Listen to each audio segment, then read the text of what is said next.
بسم اللہ الرحمن الرحیم۔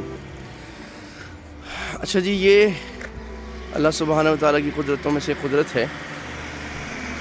اسکاٹ لینڈ کا علاقہ لارڈ لامنٹ ہے۔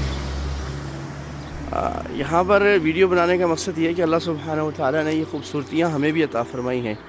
ہمارا سوات، ناران، کغان اور اوپر گلگت تک، چترال تک ایسی ہی خوبصورتیاں ہیں، درخت ہیں، پہاڑ ہیں، لیکن فرق یہ ہے کہ ظہر الفساد فی البر والبحر بما کسبت ایدی الناس، ہم نے اپنے ہاتھوں سے اس کو تباہ کیا اور کچرا کیا، گند کیا، چیزوں کو خراب کیا۔ حکومت کے لوگوں نے بھی کرپشن کی اور نااہلی کی، اور ہم لوگ نے بھی اپنی اس زمین کا جو اللہ سبحانہ وتعالیٰ نے ہمیں دی تھی ہمیں خیال نہیں کیا۔ نتیجتاً وہ ہم بدنام ہو گئے اور اتنی ہماری خوبصورتی کسی کام نہ آئی۔ اور اگر جو دنیا سے ٹورزم جو آتا ہے، اس وقت دنیا میں بہت ساری کنٹریز کا 25%، 30% تک ریونیو ٹورزم پر ہے، سیاحت پر ہے۔ تو ہمیں اس لیے نہیں آتا کہ چیزیں گندی ہیں۔ یہاں اگر ہوٹل میں کوئی آتا ہے تو وہ اپنی چیزیں خود سمیٹ کر جاتا ہے، سلیقے سے جاتا ہے۔ ہمارے یہاں ہوٹل بھی خراب، فیسلٹیز بھی خراب۔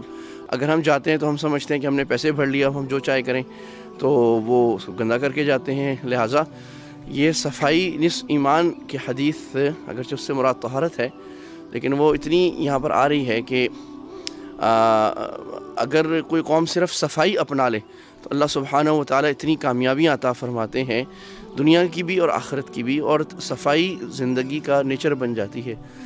تو پیغام یہ ہے کہ اگر ہم اپنے گھروں کو صاف ستھرا رکھیں، خاص طور پہ پبلک پراپرٹیز کو، کیونکہ جو پبلک جگہ ہیں، عوامی جگہ ہیں، وہ حکومت کی نہیں ہیں۔ یہ پتہ نہیں کہاں سے ہمیں آ گیا کہ ہم سمجھتے ہیں حکومت کا مال، حکومت کی پالیسی، حکومت کی کچھ نہیں ہوتی، یہ ریاست کی ہوتی ہے، ہمارے ملک کی، ہماری پاک سرزمین کی ہوتی ہے۔ اس کو صاف ستھرا رکھیں۔ اگر ہم کسی اور کے گھر میں جائیں، کسی جگہ پہ جائیں، خاص طور پہ سیاحتی جگہوں پہ جائیں، تو ہم ان کو صاف ستھرا رکھیں۔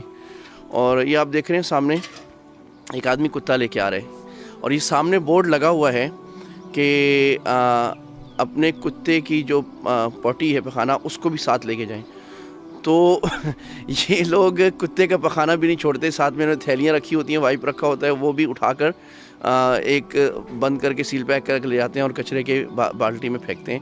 اور کچرے کا نظام بنا ہوا ہے۔ اگر کچرے کا نظام اس طرح بنا ہو کہ بس اس کو کچرے کا بن اٹھا کے لے جانا ہے، تو یہ تو کافی ہے، یعنی اس سے تو صفائی ہو جائے گی۔ لیکن اگر آپ یہ سمجھیں کہ ہم سڑک پر سارا کچرا پھینک دیں، ادھر پھینک دیں اور وہ حکومت اٹھا کے لے جائے، یہ بڑی نادانی کی بات ہے۔ تو یہ دونوں چیزوں میں مل کر کام چلتا ہے کہ ہم کچرے کو کچرے دان میں پھینکیں اور اس کو سیگریگیٹ کریں، اور حکومت جو ہے وہ اپنا کردار ادا کرے اور کچرے کو اٹھا کے لے جائے۔ ملک اگر صاف ستھرا ہوگا تو اللہ سبحانہ و تعالیٰ کی بہت ساری نعمتیں، بہت ساری رحمتیں اور بہت ساری نصرتیں جو نہیں ملنی اس وقت، وہ ہمیں ملیں گی۔ السلام علیکم ورحمۃ اللہ وبرکاتہ۔